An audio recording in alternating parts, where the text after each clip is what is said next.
மன்னா, உன் இளமையை குறித்து ஒருவனும் உன்னை அசட்டை பண்ணாதபடிக்கு நீ வார்த்தையிலும் நடக்கையிலும் அன்பிலும் ஆவியிலும் விசுவாசத்திலும் கற்பிலும் விசுவாசிகளுக்கு மாதிரியாய் இரு.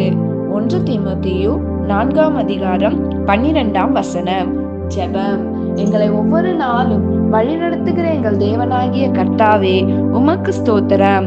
நாங்கள் எங்கள் இளமையின் வாழ்க்கையை அசட்டை பண்ணாதபடிக்கு நீ சொன்ன பிரகாரமாய் உம்முடைய வார்த்தையிலும் எங்களுடைய நடக்கையிலும் அன்பிலும் நாங்கள் ஆவியிலும் எங்களுடைய விசுவாசத்திலும் நாங்கள் ஒவ்வொருவருக்கும் மாதிரிகளாய் இருந்து கிறிஸ்துவை வெளிப்படுத்தவும், கிறிஸ்து எங்களில் இருக்கிறதை மற்றவர்கள் அறிந்து கொள்ளவும் எங்களுக்கு உதவியையும் ஞானத்தையும் கொடுக்கும்படி இயேசுவின் நாமத்தில் ஜெபிக்கிறோம் நல்ல பிதாவே. ஆமென்.